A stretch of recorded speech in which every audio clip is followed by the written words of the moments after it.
In this demonstration on the right is cardboard covered in black with a 100-watt light bulb shining on it. On the left, in the top, is ice cooling down the top.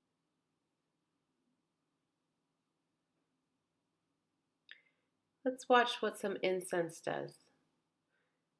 This is to track the smoke.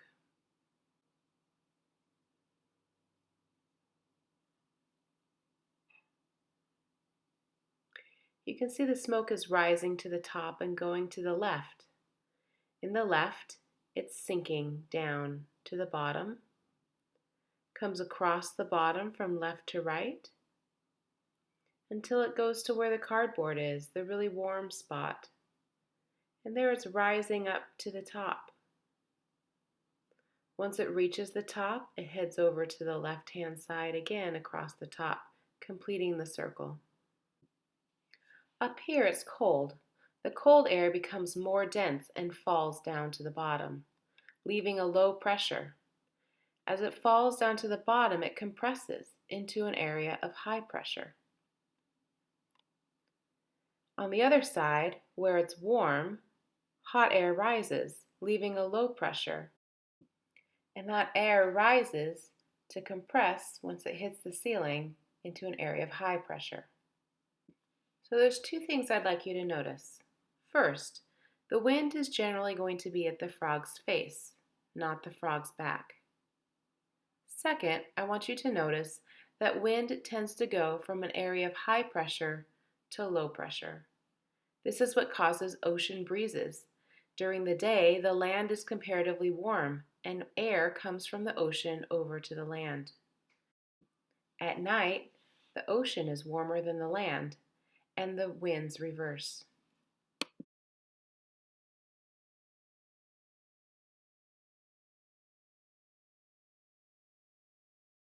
This bottle has water in it. It also has a hole. When I remove the tape, you can see the water is coming out the hole. When I put the lid on, the water stops. I take the lid back off. The water begins. What's going on here? How is this working? What's pushing the water out? Well, there's two forces. There's air pressure pushing the water out, and there's water pressure from the water above pushing the water out. If I remove the air influence and just the water, a little bit of water trickles out until the pressure of that water equals the pressure of the ambient air.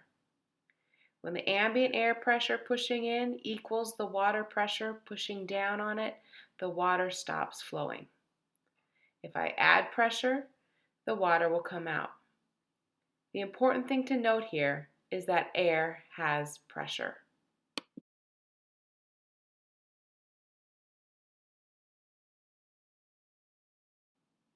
This bottle actually has 3 holes in it. If I remove the tape, you can see the distance that the 3 holes go. Which hole goes farther? The one on the bottom goes farther because it has the greatest pressure. The greatest pressure is going to go the farthest and the fastest. Here I have a smaller bottle filled with water. It has a hole in it, and my finger's covering right now.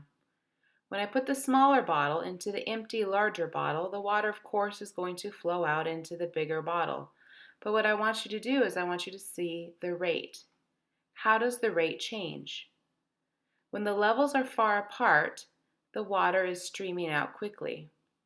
But as the pressures and the levels get closer to each other, it slows down.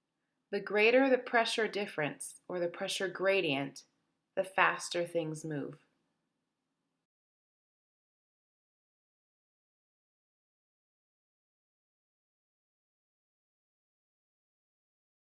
Let's look at it up close. Here we have a great pressure difference, a very large pressure gradient, and the changes are fast.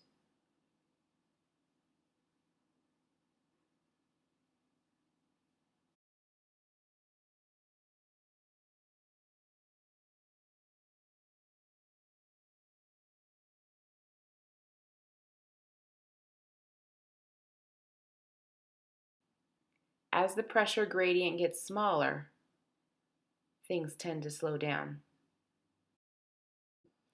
And remember, we're looking at water instead of air because water is easier to see, but the same is true with air.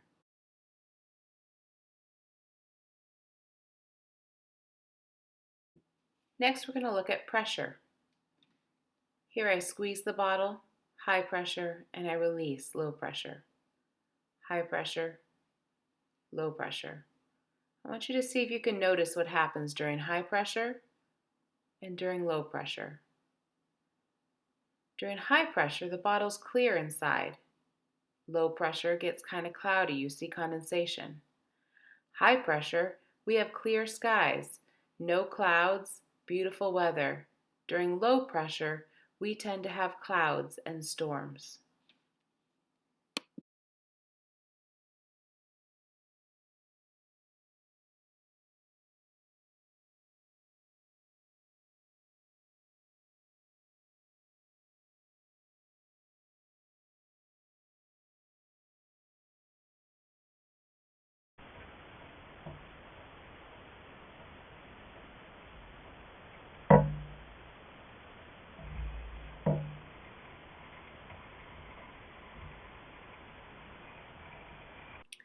So there's an important part I forgot to mention, so let me hop on here and tell you. Imagine you have a globe that's spinning. And if you look at this globe from the top, it looks like it's spinning clockwise. And if you look at this globe from the bottom, it looks like it's spinning counterclockwise. So when I spin the plate clockwise, it's to represent what's going on in the northern hemisphere. And when I spin the plate counterclockwise, it represents what's going on in the southern hemisphere.